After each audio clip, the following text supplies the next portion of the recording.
dumpsters that I go dive in. So I'm gonna go check this thing out and see if there's anything there. Because those woods right there are really spooky. I don't really like them.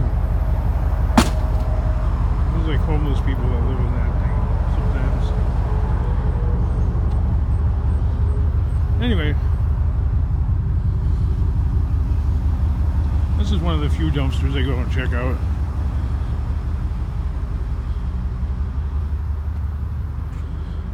Well, that's gross. Whatever the heck that is. Alright, so there's a storm door there.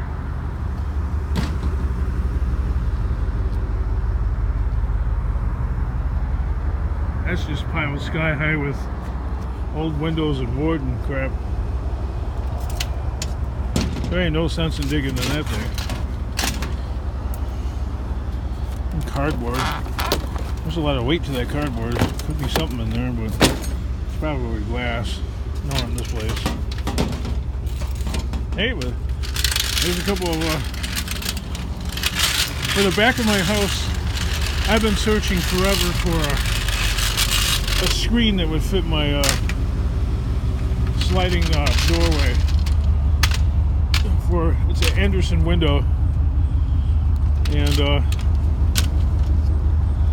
it's definitely one of a kind, because every storm door, it's a little too narrow and a little too short. So after the original one broke, I've never been able to find another one.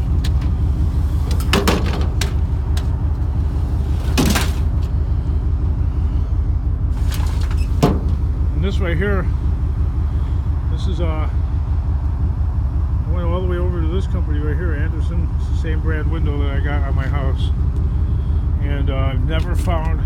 This is an Anderson door right here, but this one I can tell right now it's about 4 inches too short, and it's definitely about 6 inches too narrow. But no, none of them are. It's like my house was built with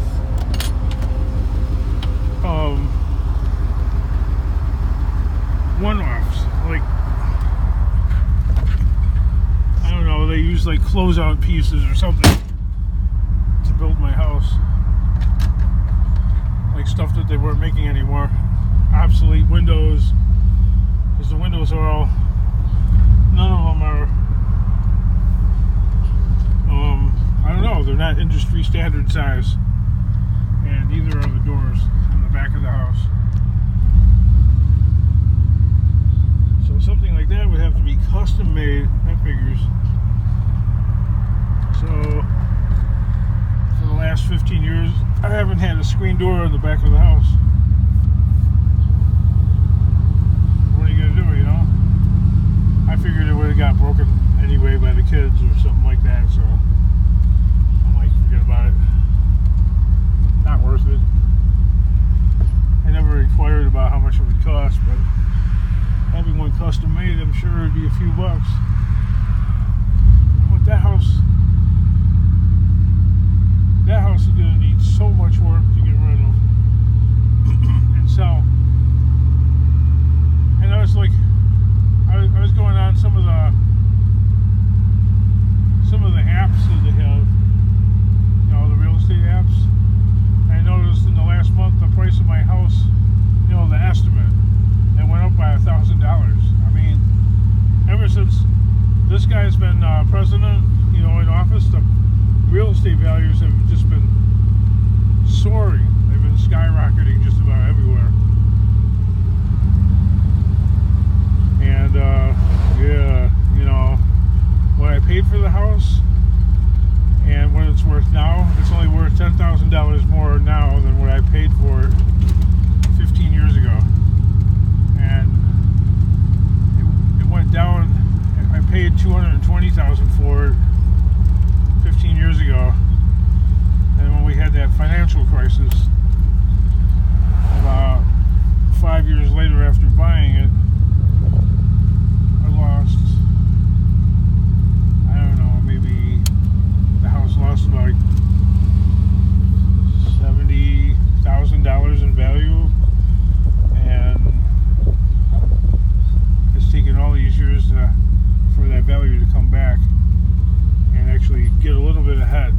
then if you think about all the real estate taxes I've been paying over the years, I calculated it to be about $50,000 in real estate taxes. So if the house is worth $10,000 more now than what I paid for it, but I paid $50,000 in real estate taxes, I'm still $40,000 in the hole in my real estate investment. Remember, people would always say real estate is a great investment. Well, I lost money on it. Still, I mean, I haven't even like broke even and zeroed it out. The thing would have to be worth like 300 grand in order to like break even. And I don't know, maybe it'll happen next year or a year and a half from now. I don't know if I'm lucky, but I kind of doubt it. I just don't see it getting that high. But then again, I don't have a crystal ball. I don't know. If I had seen that financial crisis coming many years ago, I would have unloaded the stupid thing about 6 months prior to that, and just lived in the car for about a year until you take that bank and go and buy like an awesome place. Some people won that way. Hey, oh yeah, that reminds me of like when the car companies went broke, right? Remember GM, Chrysler, and Ford? Well, Ford was the only one that didn't actually go broke because they didn't take the Obama money. They like just sold off all the extra shit that they had that really wasn't worth a fuck anyway, like Volvo and Jaguar. They got rid of all the garbage and they saved themselves, and they didn't need to borrow any money. And Ford went all the way down to like less than $1 per share. Well, I'm thinking, man, had I bought Ford at like less than $1 per share back when they bottomed out, I remember I still had $30,000 saved up in my bank account when I did have a bank account before my credit got ruined. I calculated that I could have had an awesome sum of cash. I was like a hairbreadth away from like, I never bought stock before in my life. I was like about a hairbreadth away from doing it, and a couple of people talked me out of it. They're like, oh, well, we haven't seen the bottom yet. Well, I'm kicking myself in the ass. And then they're like, oh, look what happened to GM. They actually went bankrupt, so everybody lost their money on there. But somehow or another, I do that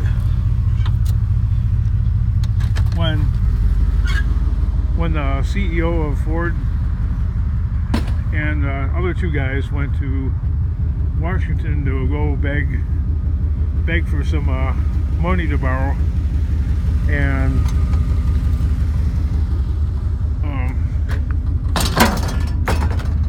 Obama like laughed at them and said, you know, because they came there in their jets, and said, look how wasteful you are and all this other crap.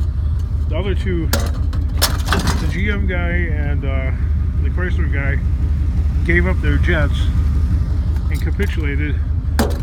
And I remember the Ford CEO said, screw you, I'm keeping my jet, and I don't want your money. I don't want, if I have to give up my jet, I don't want your money. I don't need it. And right there was the tip off that was the company that put your money on. But of course, me being an idiot, I let people talk me out of it, which was dumb. And yep, the money got put into the house, into the monthly mortgage, and before you knew it, almost all that money was gone, because scrap steel was $25 a ton, and steel is the meal. Everything else is extra. I think copper went down all the way to like 70 cents a pound. So yeah, there was some rough times there for I don't know, a couple of years were really bad.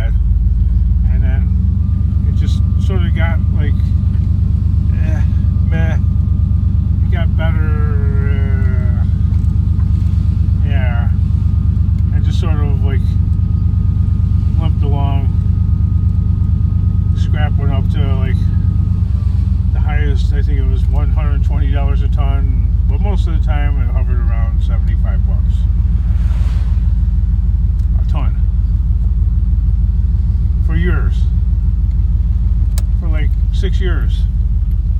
I was like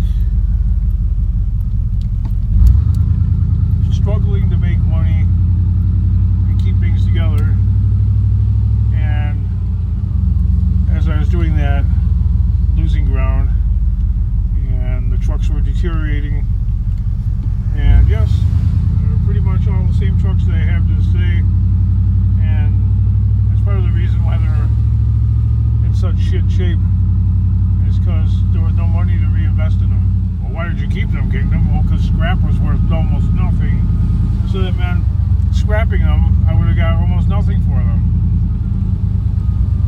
So hanging on to them cost me nothing. So I figured I'll just hang on to them, and maybe the economy will get better, and maybe I'll find time to fix them, and things will be better again.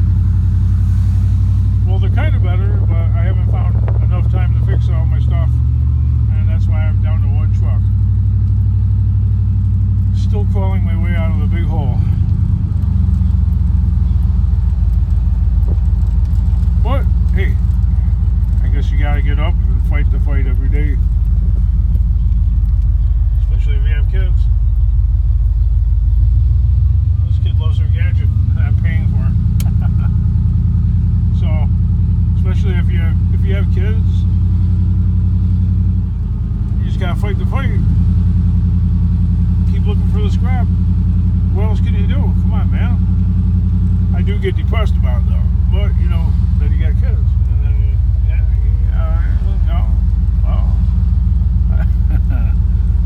pull yourself out of it, man. Right? A lot of people crawl into the bottle, or you know, smoke some weed or something like that to take the edge off. I don't do any of that stuff. Never have. It's like, I think that's part of the reason why a lot of Irish, well, I'm not all Irish, but I'm part Irish. They're such deep thinkers. They end up crawling into the bottle because you need to. A lot of them feel like they need to medicate away the constant thinking. I don't like the out of control feeling. I'm always driving a truck, right? My scrap life is itinerant, so like I just found those windows or those screens, right? Now if I was like drunk, well, you know, it's this time, I worked hard all day, I gotta get drunk. Well, you know, that works for a lot of people, but that don't work for me, because I wouldn't have been able to get that. So I would have wasted money on a 6-pack of beer, and I wouldn't have found that $5 worth of aluminum. So I'm too poor. I can't afford that lifestyle. I can't afford the cigarette smoking lifestyle and the beer drinking lifestyle, and I'm not knocking any of you guys that do that stuff. That just doesn't work. Not in my setup, it don't work. Alright, well, this is almost 15 minutes of yapping and scrapping, so I'll let y'all go and stop looking at that street light. It is kind of mesmerizing. Look at that. That's weird. I'm almost turning my channel into that The Planet Earth. Go check that guy out, and then you'll know that that guy makes my channel seem completely normal. It's called The Planet Earth. It's like all one word run together. Go check that guy out, man. He's so freaking whack. It's like, wow. Most of his videos he's driving around. Alright, bye, see you.